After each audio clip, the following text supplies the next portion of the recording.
Nilidhani pesa ndo kila kitu, kumbe sivyo. Nilidhani kuwa na mali ni ishara kuwa una Mungu. Nilikosea. Jina langu naitwa Tariq Al-Mansur. Nahitaji kuongea kitu kabla sijasema chochote. Mimi sio mtu masikini niliyempata Mungu na kuwa tajiri. Sio. Mimi sio mtu niliyotoka katika hali ya chini. Mimi ni kinyume cha hayo yote. Nilikuwa mtu mwenye pesa zaidi. Nilikuwa na nguvu zaidi ambazo wengi walitamani kuwa nazo. Niliheshimika zaidi ya ninavyostahili. Na kwa hayo nilikuwa najua kila siku, sio taratibu, hayo yalinigharimu. Nilikuwa na kitanda katika nyumba yangu Teheran, ambacho kilikuwa kikubwa zaidi kuliko baadhi ya apartment nilizowahi kuziona New York, Marekani. Nilikuwa na magari yaliyopaki gereji kwangu. Hata kuna wakati nilisahau kuwa mimi ndiyo ninayoyamiliki. Nilikuwa na wafanyakazi ambao waliamka asubuhi na mapema kufikiri na kusubiri ikiwa nahitaji chochote hata kabla sijafungua macho yangu. Nilikuwa na kila kitu. Usiku huo yalitokea ambayo pesa na mali hayakuweza kutatua. Kabla ya hayo, nikueleze kwanza chanzo cha haya yote. Hata nikaishia kusimama katika sakafu ya hoteli Istanbul, Uturuki, nikiongea na Mungu ambaye nilijiaminisha katika maisha yangu yote kuwa si Mungu wa kweli. Unahitaji kujua haya yalianzia wapi. Nilizaliwa mwaka 1969 katika mji wa Mashhad huko Iran. Mashhad katika Iran sio tu ni mji, bali ni mji mtakatifu zaidi katika ulimwengu wa Kiislamu duniani. Mamilioni ya watu wanasafiri kila mwaka kuja kuzunguka kaburi la Imam Reza. Nilikulia katika maeneo hayo. Nimekuwa nikizungukwa na misingi ya imani wakati watoto wengine walizungukwa na miziki na michezo. Wito wa ibada ulituamsha kila alfajiri katika chakula na katika huduma, katika kuswali, katika kila namna. Dini ilikuwa kila kitu. Mama yangu aliandaa chakula kizuri hasa wakati wa Ramadhani. Baba yangu alikuwa akiosha mikono yake kabla ya kuishika Qur'an. Bibi alikuwa akiinamisha kichwa chini alipopita katika maeneo walipo wanaume. Baba yangu Ibrahim Al-Mansur alikuwa mfanya biashara, sio mfanya biashara wa kawaida masokoni.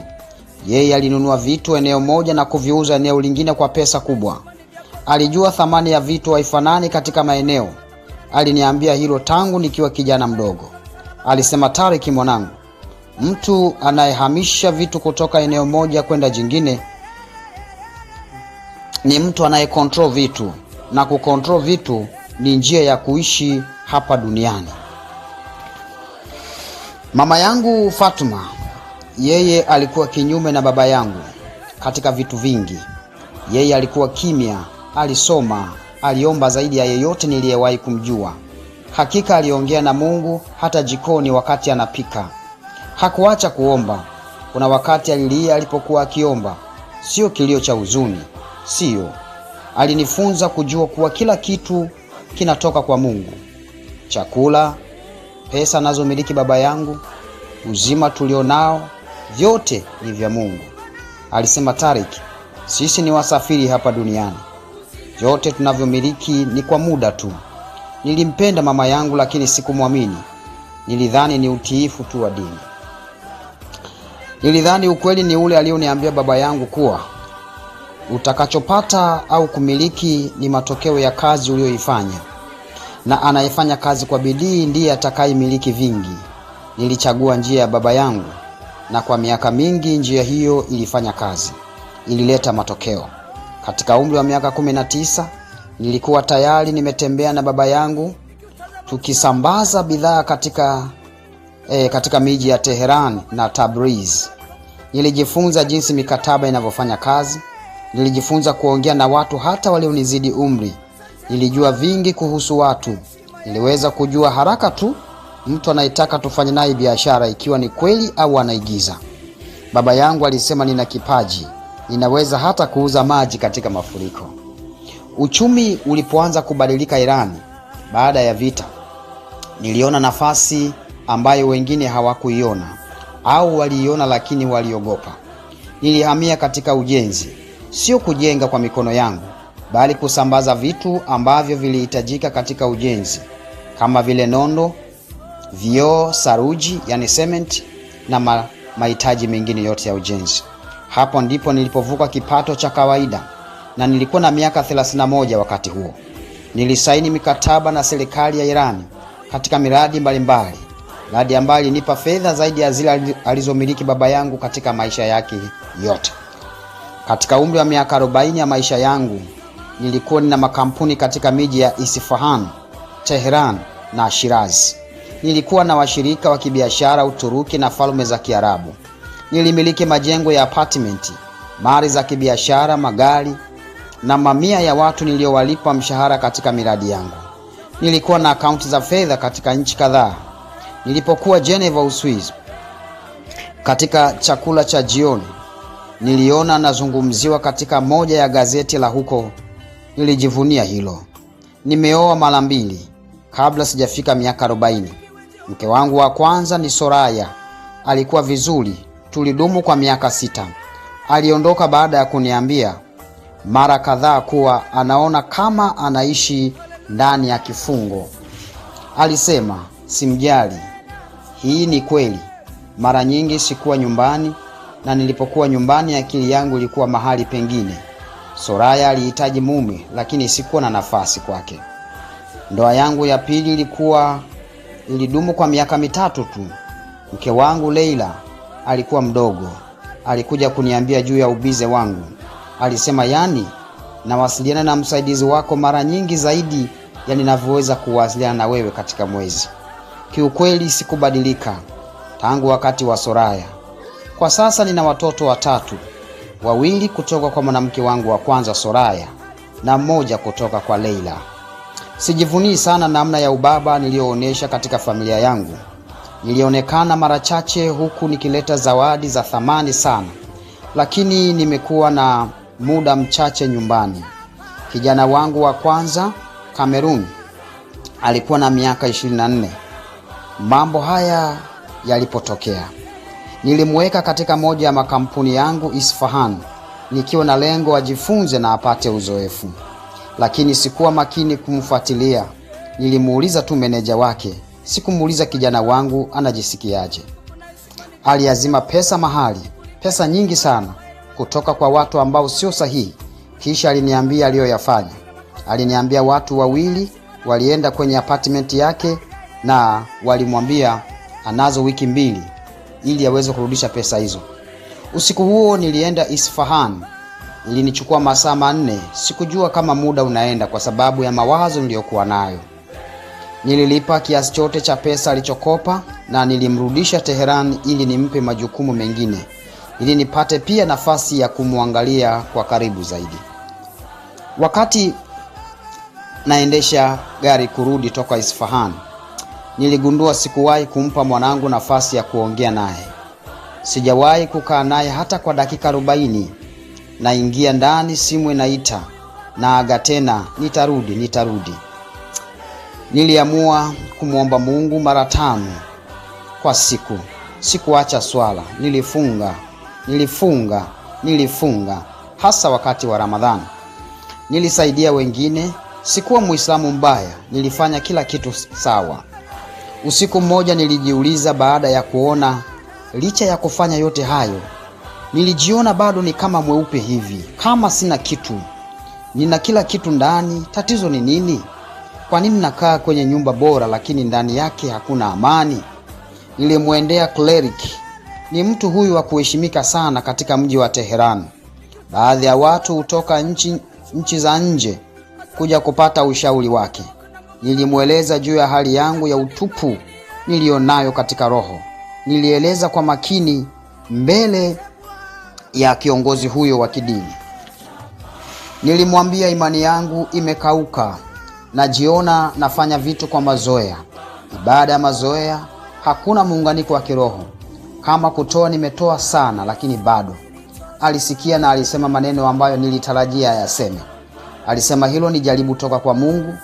Alisema uvumilivu ni jibu lake. Alinisihi niongeze maombi, nitoe zaidi, nisome zaidi.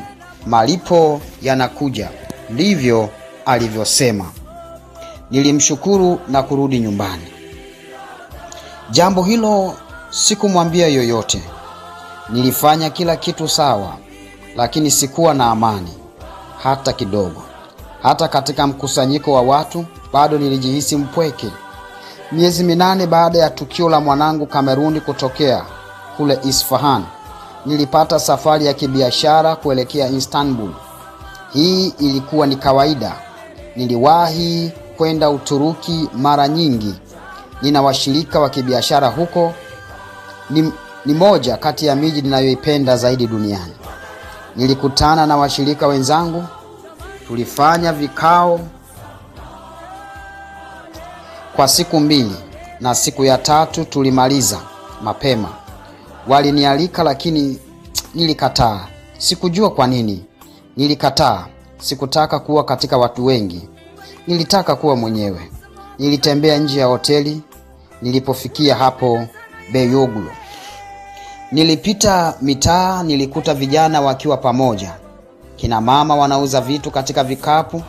Mwisho nikafika Galata, eneo la machinga, na pembeni palikuwa na benchi ambapo mtu unakaa kutazama maji kwa mbali kidogo. Nilikaa katika benchi moja, na katika benchi lililofuata alikaa mwanaume mmoja Mwafrika. Yawezekana ni Muethiopia au Mueritrea. Sijui. Alivaa nguo za kazi, nguo ambazo mtu huvaa anapofanya kazi za nguvu za kimwili, sio za ofisini. Hakuwa labda ni kati ya umri wa miaka 55 hivi umri wake. Uso ulikuwa na mistari ambayo ilionekana amekaa au kufanya kazi ya juani muda mrefu. Alikuwa kila kitu ni kama mkate hivi nadhani. Hakikufaa chochote kuwa chakula cha mchana. Pia alikuwa akisoma kitabu kidogo kilichochakaa sana. Alisoma taratibu, ni kama vile kila mstari ulibeba thamani kubwa. Alionekana kuwa na amani. Nilimtazama kwa muda. Mimi sio mtu wa kuanzisha mazungumzo, bali watu huanza mazungumzo na mimi. Lakini kwa huyu ilikuwa tofauti. Nilihamia katika benchi lake na kumsalimu. "Halo." Alinijibu, "Halo." Nilimuuliza ikiwa anatokea Ethiopia. Alitabasamu na kusema, "Natokea Eritrea." Jina lake ni Samuel Haile. Yupo Istanbul mwaka wa 7 sasa. Anafanya kazi katika kiwanda cha nguo. Ana mke na watoto 3 huko Eritrea, na anatuma pesa kila mwezi. Nilimuuliza, "Unasoma nini?" Alisema, "Ni Biblia." Napenda niwe muwazi kwako. Kilichotokea kwangu wakati huo, nakumbuka nilifunzwa tangu utoto. Biblia ni kitabu cha uongo kilichochakachuliwa. Kinaongoza watu upotevuni, ya kwamba Wakristo na Wayahudi wamebadili ujumbe wa kitabu hicho, na kuwa kweli ipo katika Qur'ani tu. Pamoja na kukumbuka hayo yote, sikuondoka. Niliendelea kumuuliza, "Unasoma nini humo ndani?" Aliniangalia kisha akasema, "Namsoma mtu anaitwa Yesu." Nilimuuliza tena, "Anasemaje?" Samueli alifungua Biblia na akasoma, "Njoni kwangu wote wenye kusumbuka na kulemewa na mizigo mizito, nami nitawapumzisha." Alifunga kitabu. Nilimuuliza, "Unayaamini maneno haya?" Alisema, "Nayaamini, maana mimi ni mtu niliyeteswa na mengi, na sasa Yesu ameniokoa na yote, na sasa sina mateso tena." Aliniambia historia yake kwa uchache. Alisema kwa miaka mingi aliishi mwenye hasira, na kila mtu aliacha familia yake katika hali mbaya. Alipokuja hapa Istanbul, alikuta watu wanaimba na kuomba tofauti. Ni kama vile yale maombi na nyimbo ziligusa maisha yake. Alikaa pembeni hadi mwisho wa maombi. Kila walichoomba ni kama waliaona maisha yake. Usiku huo Samuel alijikuta analia bila sababu. Alisema, "Yesu nisamehe." Baada ya hayo amani ilijaa ndani yake, na tangu siku hiyo hakuwa mtu wa kawaida. Nilikaa katika benchi na mtu huyu kwa lisaa 1.5. Nilisahau ratiba zangu. Nilipotaka kuondoka, Samueli alichukua karatasi lililo nyuma ya Biblia yake. Aliandika na kunipa. Alisema, soma hii usiku unapotulia. Nilichukua, nilimshukuru. Nilirudi hotelini kwangu. Nilifungua karatasi alilonipa Samueli usiku. Aliandika maneno yale yale aliyosoma tukiwa kwenye benchi. Njooni kwangu nyote msumbukao na wenye kulemewa na mizigo mizito, nami nitawapumzisha. Chini yake aliandika Mathayo 11:28. Niliweka karatasi mezani. Nilianza kufikiri Soraya alivyoniambia ni kama anaishi katika gereza. Nilikumbuka jinsi Leila alivyoniambia na kunilalamikia anaongea na msaidizi wangu zaidi kuliko anavyoweza kuongea na mimi. Nilifikiri kwa habari ya mwanangu Cameroon. Nilikumbuka jinsi nilivyoenda kwa cleric kule Teherani, kiongozi wa kuheshimika wa kiimani, na alishindwa kunisaidia hadi leo. Hakuna majibu. Nilikumbuka usiku ule nilipojiuliza maswali, licha ya mali na pesa, kwa nini nakosa amani? Kusema kweli ni uzito usio na jina ulioishi ndani yangu kwa miaka mingi, na hapa leo naona njoo kwangu nitakupa pumziko. Nilisema, Yesu, sijui ikiwa upo kweli. Nimefunzwa tofauti na wafuasi wako wanavyokusema. Nimefunzwa kitabu chako kimebadilishwa. Nimefundishwa wewe ni nabii tu na si zaidi.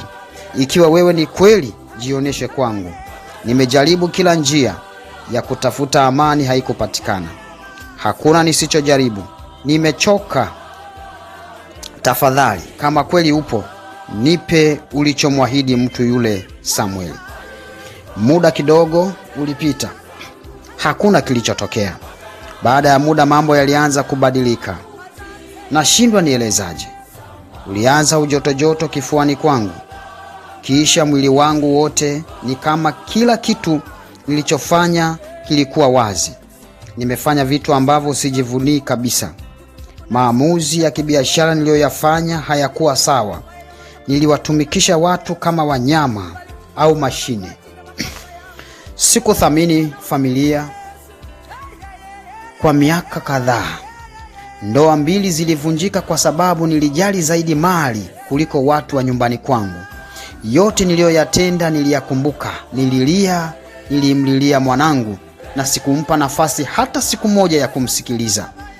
Nililia kwa ajili ya Soraya na Leila.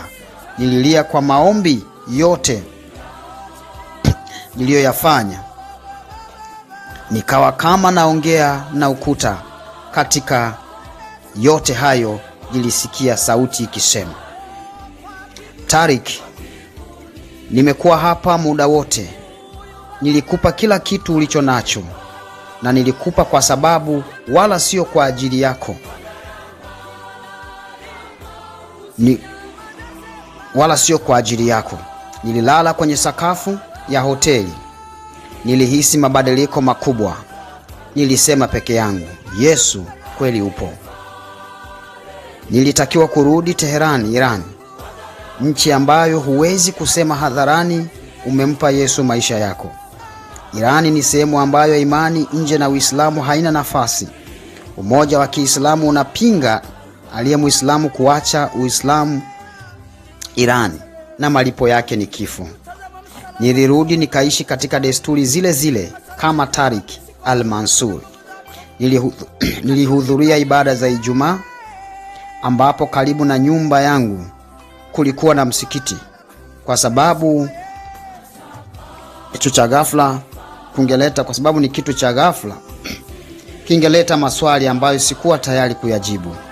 Muda huo niliinama na kuinuka na kusema aya katika swala, lakini moyo wangu ulikuwa mbali ukiamini mahali pengine.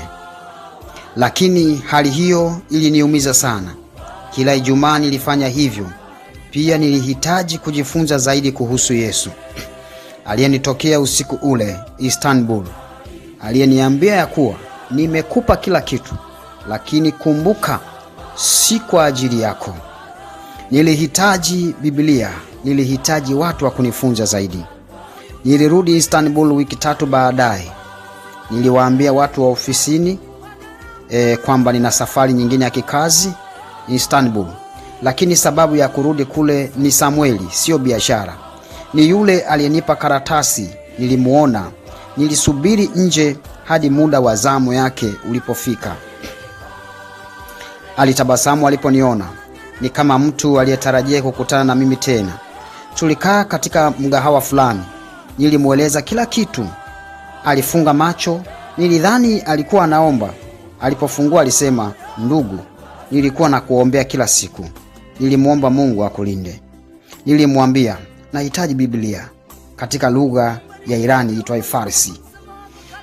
Nilimwambia, nahitaji kuelewa zaidi kuhusu yaliyonitokea. Aliniunganisha na makundi madogo ya watu yaliyo katika mji wa Isfahan na Tehran na miji mingine ya Iran. Watu waliompokea Yesu baada ya kutokewa naye kwa njia ya interneti, televisheni au mafunuo. Watu hawa walikusanyana katika nyumba kwa siri, huwezi kujua. Kutokana na sheria ya nchi ya Iran, watu hao wanafanya mambo yao katika namna ambayo huwezi kuhisi. Samueli aliniunganisha na mtu aliyeitwa Darius. Ni Muarmenia, Mkristo anaishi Iran. Waarmenia wanaotambuliwa na sheria za nchi kuwa na ruhusa na kuwa na imani nyingine. Hivyo Darius amekuwa akiwasaidia wengi kama mimi kukua kiimani.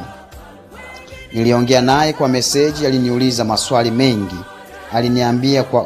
Aliniambia kwa kumkiri Yesu watu wanakamatwa, watu wanapoteza kazi, watu wanatengwa na familia zao. Hivyo alihitaji kujua ikiwa sileti mzaa katika jambo hilo. Mahali tulipoingia kwa chai, mmiliki alionekana ni Mkristo. Alinipa Agano Jipya katika lugha ya Farsi. Niliiweka katika begi langu na kurudi nayo nyumbani. Na tangu siku hiyo nilikuwa nasoma kila siku baada ya wote kwenda kulala. Kila mstari, kila neno Yesu aliloongea lilinibadilisha na kunijenga, tofauti kabisa na nilivyoambiwa kuwa Biblia imebadilishwa, sio kitabu cha Mungu. Katika kitabu hicho nilimwona Yesu aliyejaa upendo, msamaha. Alisema vitu zaidi ya nabii, tena kwa mamlaka. Hakuna mwalimu wala profesa wa viwango vyovyote angeweza kusema hayo. Amesema yeye ni njia, kweli na uzima. Alisema hakuna atakayeenda kwa Baba isipokuwa kupitia yeye. Amesema kabla Ibrahimu hajawako mimi niko. Haangalii utajiri wala chochote. Alinijia katika udhaifu wangu hotelini. Kupitia Darius niliunganishwa na kundi la watu 7 Teheran. Kuna wakati tunakuwa mpaka 8 au 9. Tunakutana maeneo tofauti kuepuka kukamatwa. Simu zetu tunaweka sehemu nyingine. Tunafunga madirisha. Tunaongea kwa sauti ya chini katika chumba hicho. Katika chumba hicho kidogo nilipata kitu ambacho sikupata katika misikiti yote niliyoingia. Kulikuwa na watu wenye historia tofauti za maisha, mainjinia, walimu. Nilijiona nipo sehemu sahihi.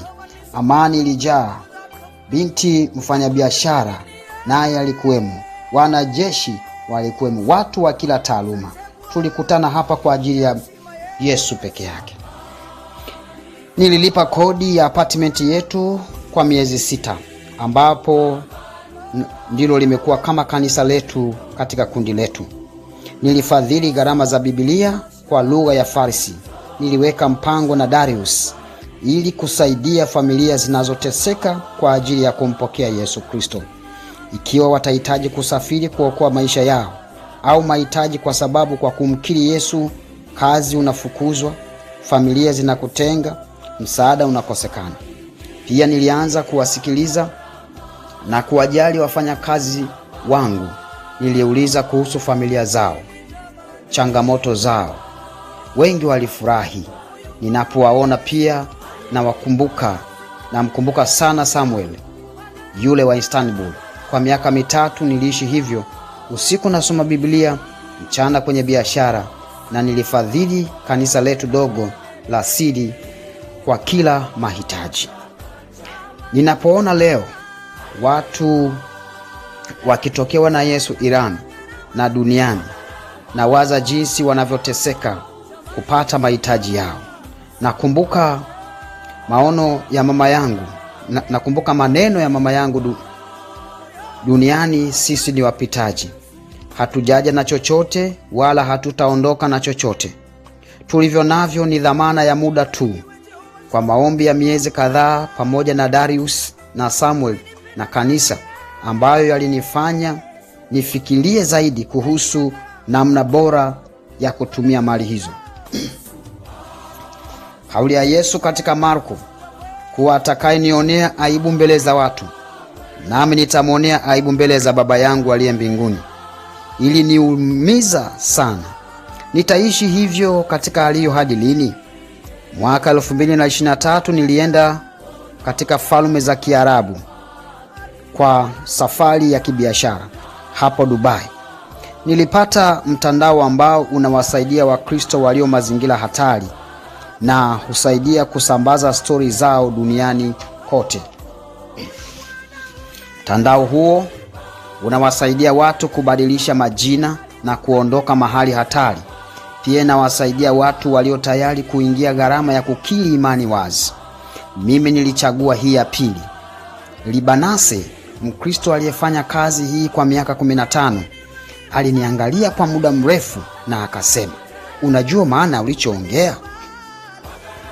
Miradi yako, biashara zako, kila kitu kwa Irani vyote vitaharibika pindi tu jambo hili likiwa wazi. Waliniambia, tunakupa muda. Huhitaji kufanya hivyo haraka. Nilisema nimefikiria hivyo vizuri kwa zaidi ya miaka 3. Ndipo nikaingia katika chumba cha kurekodia na kurekodi haya yote nikiwa Dubai. Nimeishi miaka 50, nimekuwa tajiri, lakini nimejua Yesu ndiye amenipa na amenileta na kunitaka vyote alivyonipa vitumike kwa ajili ya ufalme wake. Kwangu ni kama njia tu. Nilikiri kila kitu, hata kuwa tayari kwa lolote. Wiki 6 baada ya kurekodi, video iliachiwa. Ilienda haraka hata kufika kwa serikali. Niliitwa mgonjwa. Kwangu lilitajwa eti kuwa nimepokea hongo kutoka magharibi. Ndugu zangu walinikana, hawanijui. Kwa Waislamu wote walinikataa, hawataki kuniona. Ndugu zangu, rafiki wa baba yangu na wengine wote, na Waislamu wote wengine wengi walijibu kwa komenti kuwa hapo peke yako na mimi, lakini hatuna pa kusemea. Wako watu wengine wengi waliotokewa na hali kama hiyo walijitokeza katika komenti ya video hiyo, wengi wakiwa wameshuhudia kutokewa na Yesu, lakini wanaogopa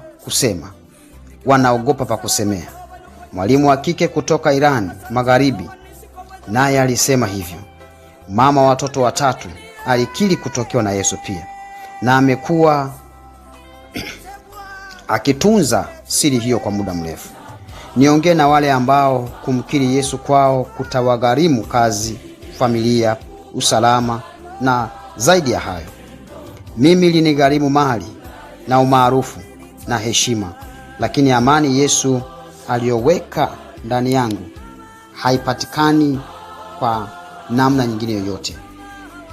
Ulikuja peke yako, utajibu peke yako. Mwambie Yesu, nimechoka, nipe pumziko. Mwambie Yesu, nimesikia ulioyafanya kwa tajiri yule wa Teheran, wa Mashhad, Iran, ufanye na kwangu. Mimi niliyetengwa na kila ndugu na jamaa na jamii yote na makampuni na serikali, bado ninaishi kwa amani na ushindi, maana Bwana hakuniacha. Mungu amekuwa pamoja nami. Amenipa familia inayonipenda na kunijali, na amani ya moyo imekuwa ya kutosha. Wanangu wanaishi kwa furaha. Ninayo maisha ya furaha sasa. Ninajua ya kuwa Yesu ni kweli, njia na uzima. Alinijibu mimi, atakujibu na wewe. Mungu akubariki sana.